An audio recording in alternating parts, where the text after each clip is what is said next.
So 2020 was quite an interesting year, and it gave a lot of us a chance to consider how we're going to be doing business in the future, how we've been doing business in the past, and really give an overall look. And I'm going to be focused on real estate and how the real estate business has shifted over the last several decades. Eric, are you ready? I'm ready. Okay. Okay, so I'm going to go ahead and begin this. We're on FaceTime Live right now. If you're watching on FaceTime, you're able to come into the Zoom class by request, and you're going to be able to see flyers that are on the screen. If you're not in the Zoom class, you won't be able to see the flyers. But for those of you who have come in right now, I appreciate you coming in and checking out what we're going to be going over today. So the mission today is to understand and to show brokers and property owners, our consumers, that with their experience and the use of technology, they could take advantage of the technology available and get the highest and best use out of their real estate, whether you're a buyer, whether you're a property owner, or whether you're a realtor. The shift has been tremendous, and I think we're going to spend a little bit of time talking about this. A brief introduction of myself. My name is Dean Thomas. I was born in Inglewood, California, went to Redondo High School. When I was a sophomore in high school, I started working in my father's real estate company. That was back in 1977. Obtained my real estate license in 1979 and have been selling real estate on a full-time basis for the last 41 years. So the real estate market has had several shifts over the last 40 years. And we're going to be going over some of them during this presentation. I'd like to take a minute, go to the next video, Eric. Go to the next bit. I'd like to take a minute and give a brief introduction to our board of directors. We've spent a lot of time in March of 2020, COVID hit. And I think all of us saw that their businesses, whatever business you're in, and as a consumer, whatever we consume, everything is going to be done differently. And technology and big tech is going to drive a lot of how we do business, how we communicate, how we consume. Technology is going to give us options on how much we pay. You can see right now that everybody always wants to get their best deal. So right now, when people are shopping, they're either going to the local store. With the pandemic, it seems like they've been using technology a lot more, going to companies, Amazon, buying directly from Nike, going directly to consumers and not going to the stores.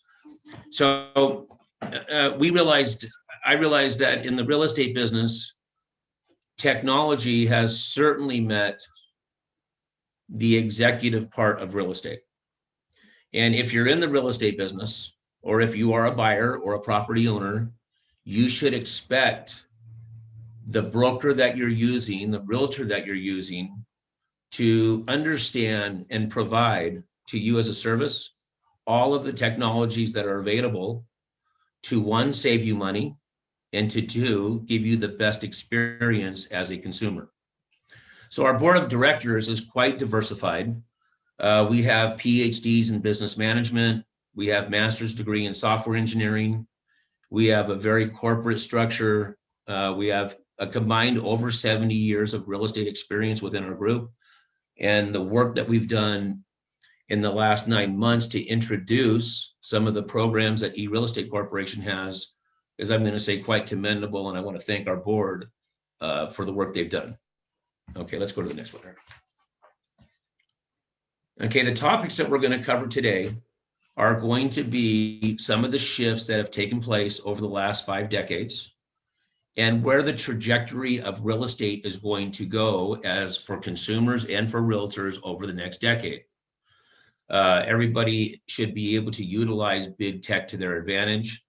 In fact, last night at 5:30, before we left our office, we sent 101,000 emails out last night. The results of those 101,000 emails that we sent out last night, there was 1,478 opened. There was 84 that clicked into our website. And out of 100,000 emails we sent out, only 50 people unsubscribed. Those are some amazing numbers. Now, to be able to reach out, all of us now as realtors, I also did some research to look at how many homes are on the market in Redondo, Hermosa, and Manhattan Beach. There's less than 75 homes on the market in these three cities. There's approximately 30 homes on the market for less than 2 million. And yet there's probably 1,000 realtors with 60 homes on the market. So one, as a property owner, you want to make sure that your property is being represented by the best company possible. And you as a buyer, a consumer, you want to be able to represent it by the best company possible. And as a broker, you want to make sure that you're giving your clients all of the options that they can possibly use to make sure that they are taking advantage of their opportunities with their real estate and their buying and selling experience. Okay, let's go to the next slide here. I'm not a polished speaker, but I appreciate your patience if I do have a couple of glitches here. So I mentioned to you that I started selling real estate in the 1970s. And this is how we communicated with people back in the 70s. When I went to work at my father's real estate company in 1977, they would have me pick up the rotary phone and cold call people to get them leads. And I would cold call people out of the yellow pages, or I would cold call people out of the local newspapers. And this is the way that we generated business, or we would go knock on doors. So one thing that was very interesting from the time I have been selling real estate until the early 2000s, realtors controlled the real estate information. So if there's something I want to highlight here from the 1970s, besides the way that we communicated with people, is that realtors controlled the information. Okay, let's go to the 80s for a minute. In the 1980s, DOS, the first software program, at least that was introduced to the public, was written. Some of you might remember the software program DOS. There were pagers that were introduced in the 80s, and there was a brick phone that was introduced in the 80s. Those were the first cell phones. And I'm going to volunteer myself and say that I had a brick phone just like that back in 1987. I used to advertise in Home and Land magazine. I never had a pager because I figured the more executive people had the brick phone, and I wanted to have the right presentation. And then we remember the gold coats back Century 21 back in the 80s. So I had to put the gold coats on just for a good time. Personally, I was with RE/MAX back in the 80s. I used to be one of the directors of their corporate relocation program, and I was one of the top producing agents in the nation for RE/MAX back in the late 80s and early 90s. Okay, notice on here that back in the 80s, we were not contacting people by email yet.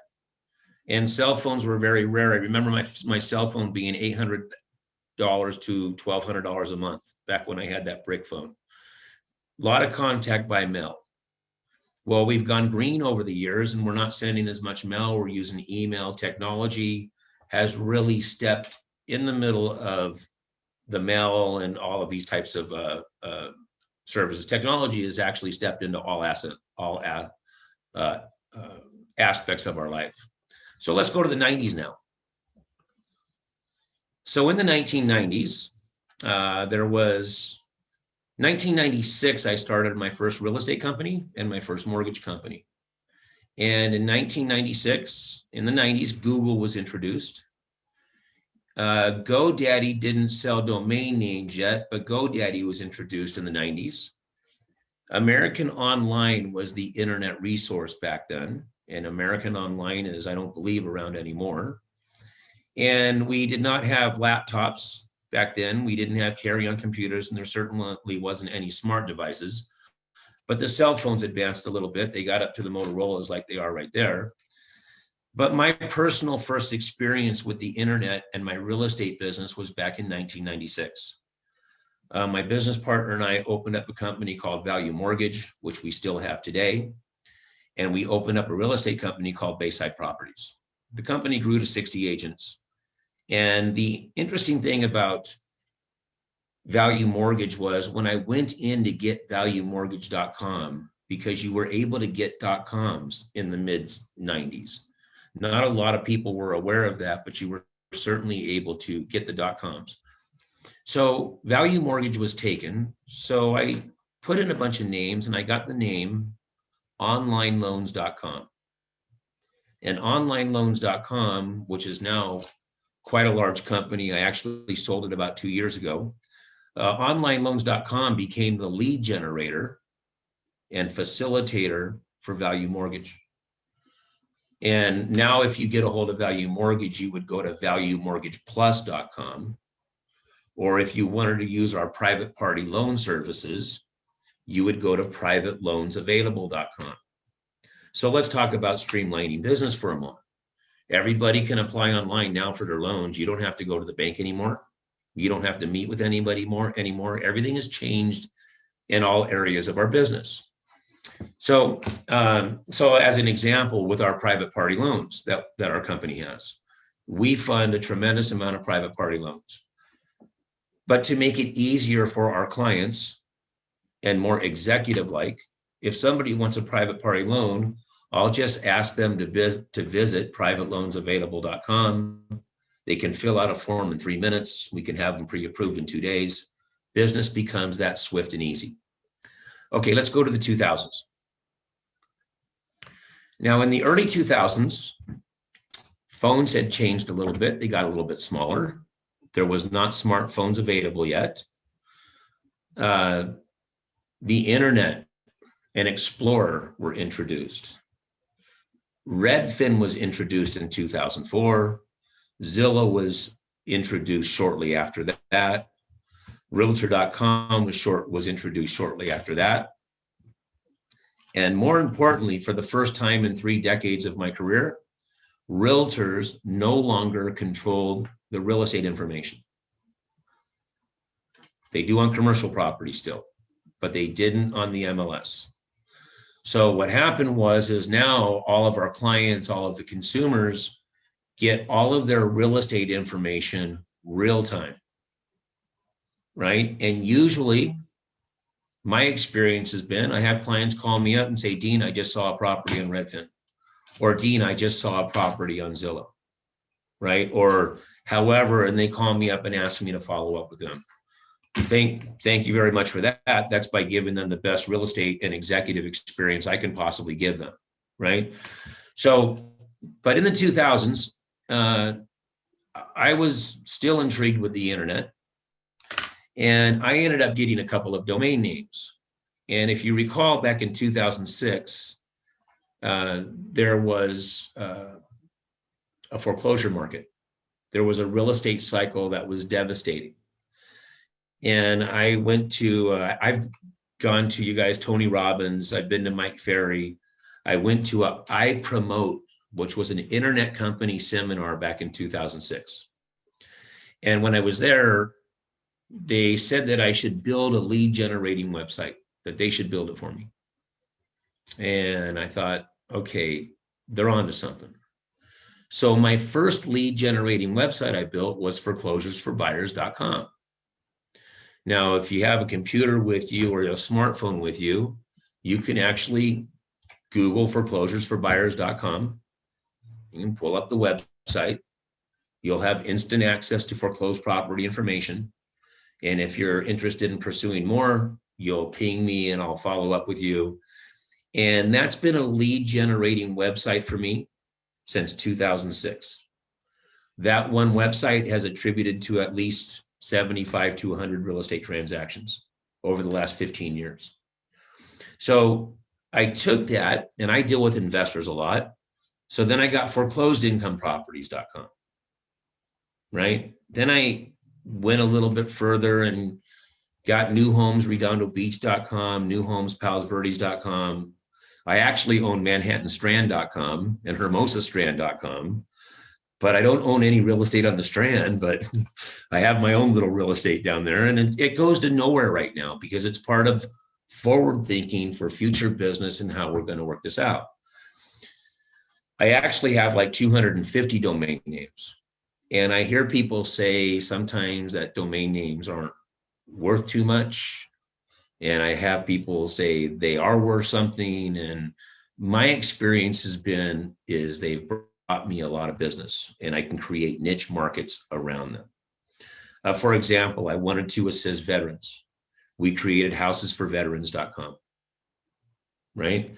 Now we have veterans. If veterans want our assistance, we can show them how to get the best service, the best housing. They can come online, get all the information, and the tools are created for them.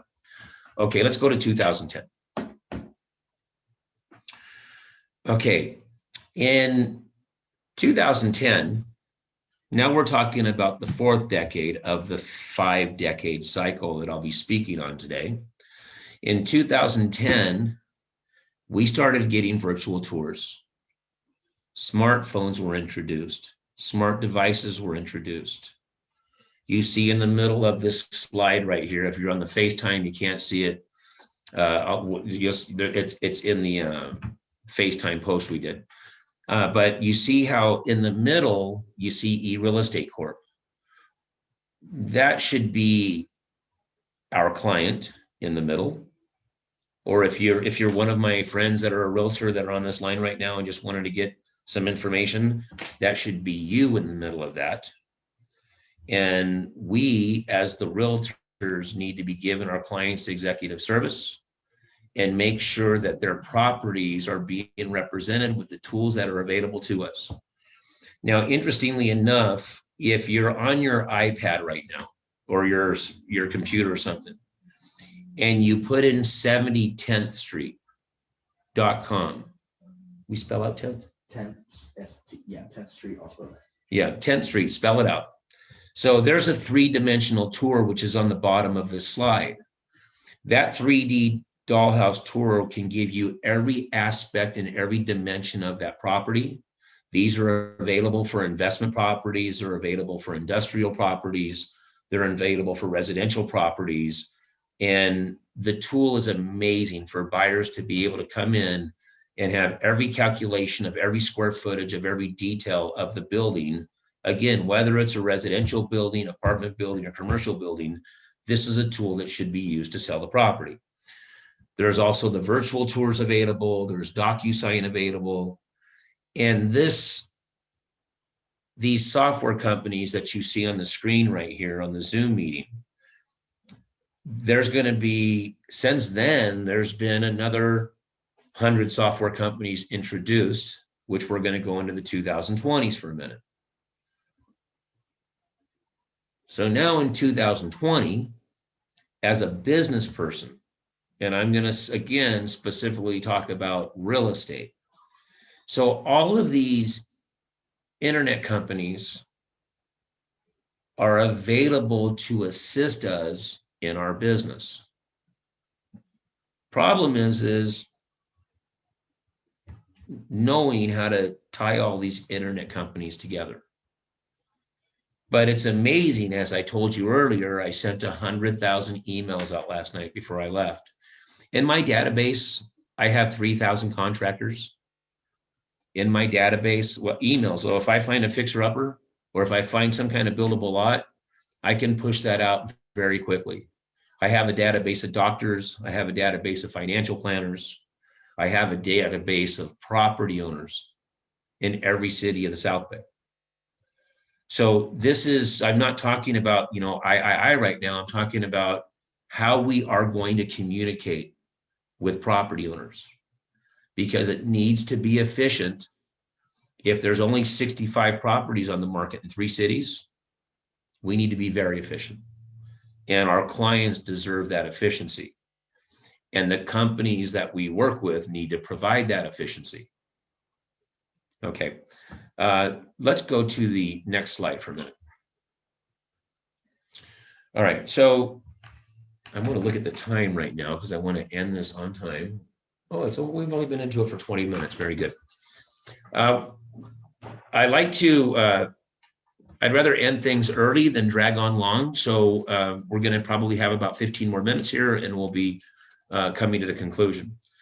So as a business person, because I noticed the names of the people that are participants right now.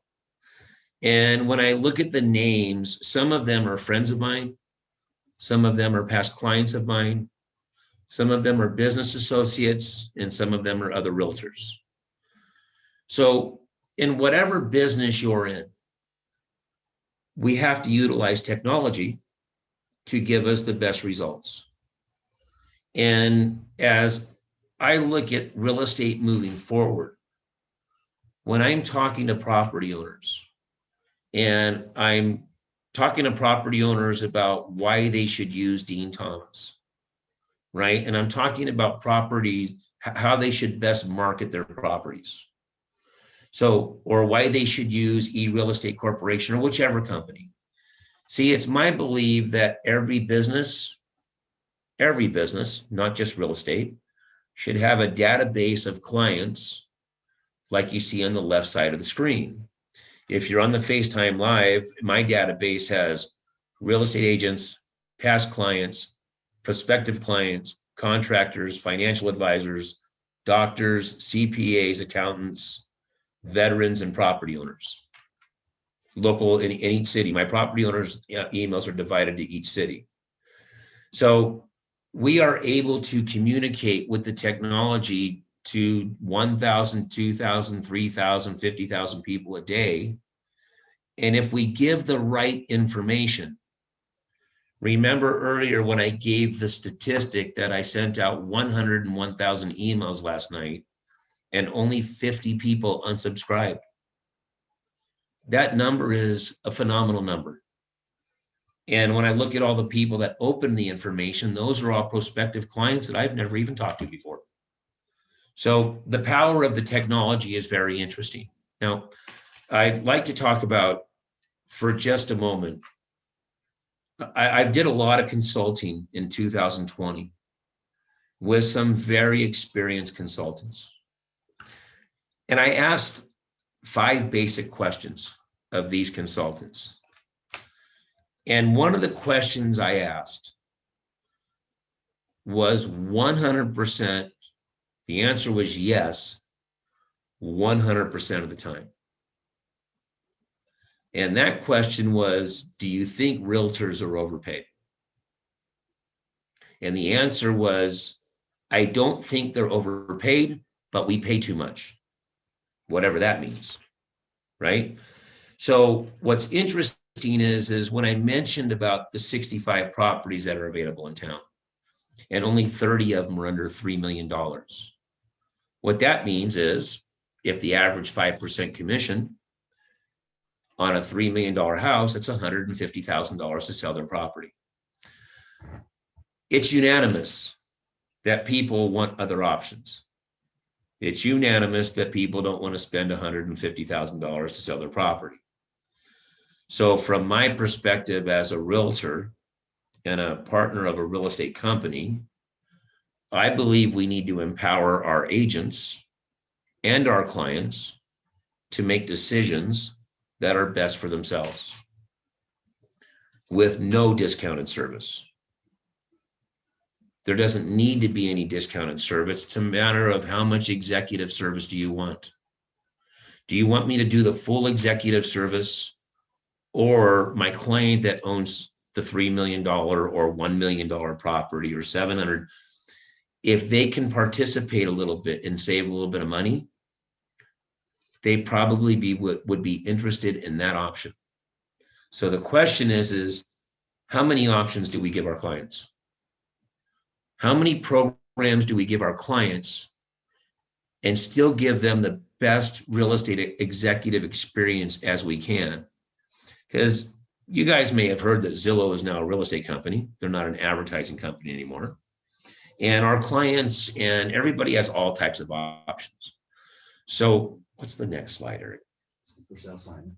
Okay, so in what we did over the last year, and again, I want to thank our team, the board of directors, for helping come up with this. I had a vision of an eBUYER program, and I had a vision of an eSELLER program, and I had a vision of an instant offer program, and we digitized it.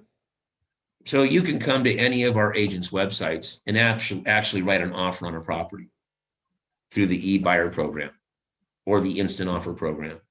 You could be standing in front of one of my listings. I'm going to show you our new for sale signs.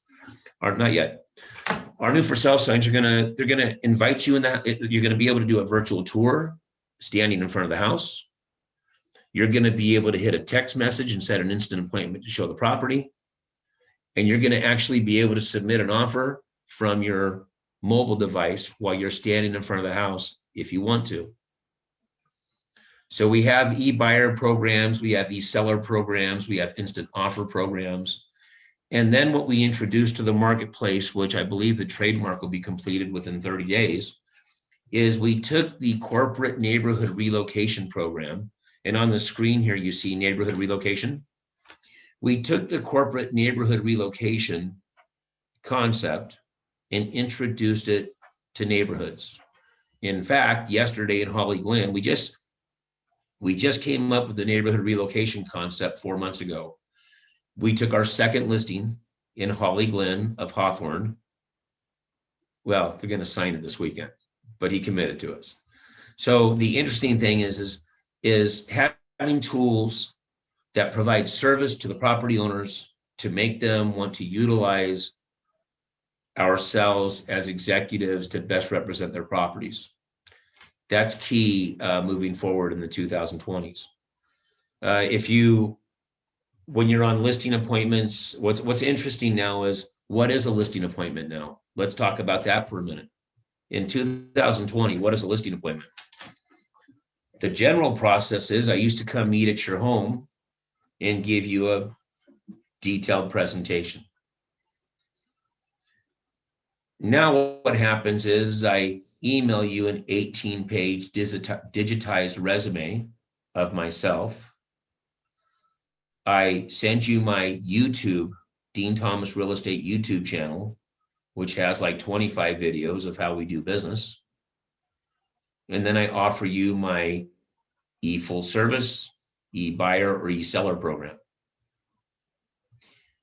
What's interesting is there's been studies that show most people don't move more than 5 miles from their existing residence.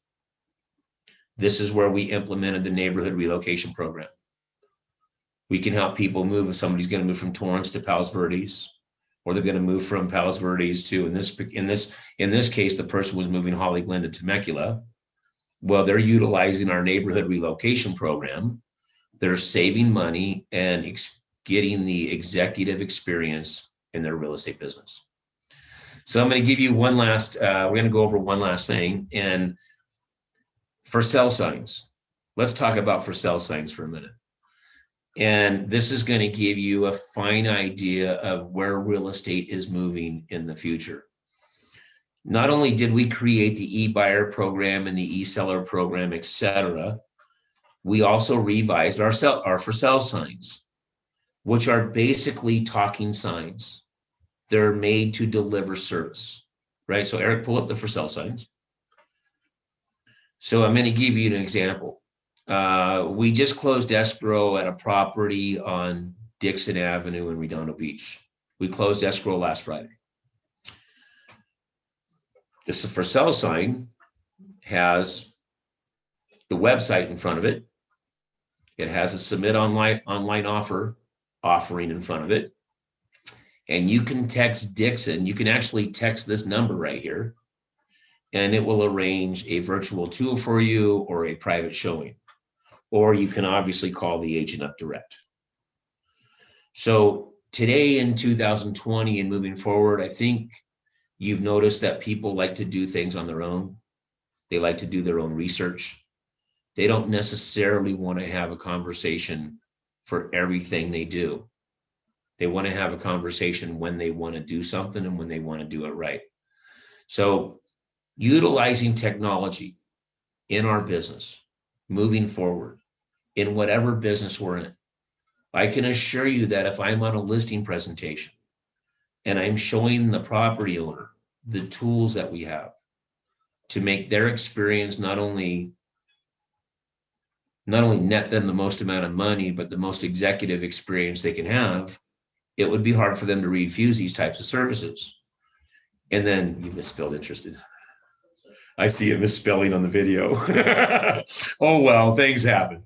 So in any event, I think now I'm about ready to wrap it up. I don't know if there's any questions that come in, but we're here to assist. We're here to assist our partner realtors that are in the business. If you've been in the business for any amount of time, your relationships with your peers are extremely important. But more importantly, my relationships with my clients are the most important. And I want my clients to know that we at eReal Estate Corporation are staying on the cutting edge. We have all of the tools to give you the best experience in real estate and actually save you the most amount of money if that's one of your goals. So with that, you guys have my phone number. My name is Dean Thomas. You're welcome to contact me direct. I appreciate you guys just to say hanging out with me for the last 45 minutes. And I think we're going to end up ending the meeting, Eric. There's no questions? Yeah, you can just tell them about the next class. Oh, I'm going to start, lastly, guys, I'm going to start doing, interestingly enough, about 5 years ago, I recognized that I had a lot of experience in real estate. And I never used to teach classes. I just used to use my experience on my own. So I started teaching at the board once a year. I've done a few classes at the local colleges, but now with the COVID, I just thought that it would be good to share my experience in real estate once a month, last Thursday of every month. So we'll be doing this again on February 25th. And again, I want to thank you for participating in our webinar today. Enjoy the afternoon.